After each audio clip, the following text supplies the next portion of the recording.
In March 2023, Silicon Valley Bank collapsed in 48 hours. $42 billion withdrawn in a single day. It was the second largest bank failure in American history, and almost nobody saw it coming. Not because the signs weren't there, but because the signs looked completely normal. No panic, no lines outside, no breaking news alerts, just money moving. Quietly, systematically, strategically. And right now, that same pattern is happening again. Not at one bank, across the entire system. And if you don't understand what's actually happening, you won't know it's over until you're already inside it.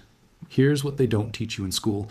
When you deposit money into a bank, that money doesn't sit there waiting for you. The bank takes it, loans it out, invests it, leverages it, and keeps only a small fraction available at any given time. That fraction is called the reserve ratio. And in the United States, since March 2020, the Federal Reserve dropped reserve requirements to zero, which means legally, a bank doesn't have to hold a single dollar of your deposit in reserve. Now, as long as everyone trusts the system, this works. People don't all withdraw at once. Banks earn returns, money flows. But the moment trust starts to shift, even slightly, the math stops working. And right now, the math is shifting. In 2022, the Federal Reserve began the most aggressive interest rate hiking cycle in 40 years. They raised rates 11 times, from near zero to over 5%. And that one decision quietly broke something inside the banking system. Here's why. Banks had spent years making loans and buying bonds. And when interest rates were at historic lows, long-term mortgages at 3%, treasury bonds yielding almost nothing, assets locked in for 10, 20, 30 years. Then rates exploded, and suddenly those same assets were worth significantly less. This is called unrealized losses. And by 2023, U.S. banks were sitting on over 620 billion of them. 620 billion locked in assets that had quietly lost value, while depositors had no idea. At the exact same time rates rose, something else started happening. People started moving their money, not because they were scared, because they were doing math. Why keep money in a savings account earning 0.5% when you could move it to a money market fund earning 5%? That's not a bank run. That's a logical financial decision. But here's the problem. When millions of people make that same logical decision, it becomes a systemic event.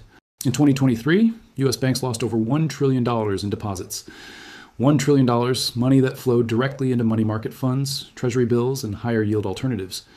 By early 2024, money market funds held a record $6 trillion, $6 trillion parked outside the traditional banking system. Quietly, without a single headline calling it a crisis. Because it didn't look like a crisis. It looked like people making smart choices, and that's exactly what makes it dangerous. Now picture what's happening inside these banks. Deposits are leaving, assets are underwater, and the bank needs liquidity, cash on hand to function. So what do? They start tightening. Lending standards get stricter. Credit becomes harder to access. Small businesses struggle to get loans. In 2023, bank lending growth slowed to its weakest pace since the 2008 financial crisis. Commercial real estate loans started defaulting. Regional banks, the ones that fund local businesses, local development, local economies, started reporting stress. And here's the part most people never think about. Regional banks hold about 70% of all commercial real estate loans in America. 70%.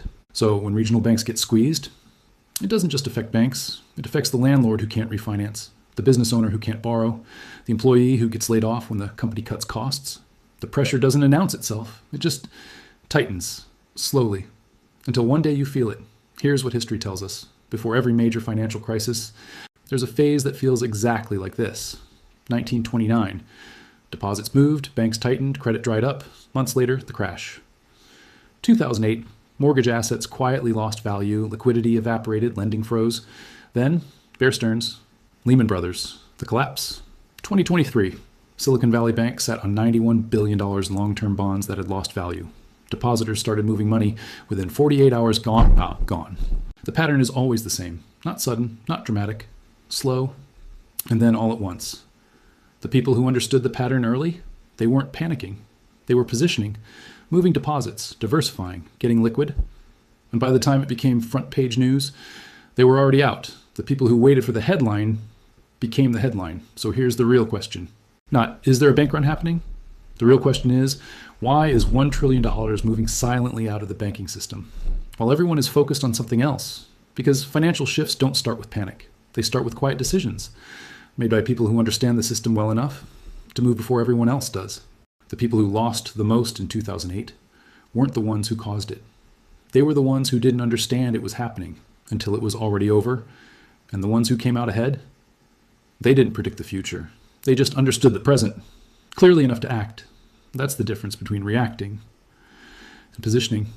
And right now, the positioning is happening quietly. The only question is which side of that you're on. If this video made you see something you hadn't seen before, that's exactly what this channel is for.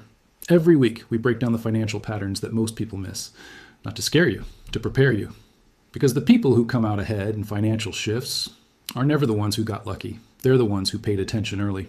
Subscribe and turn on notifications, because the next pattern is already forming.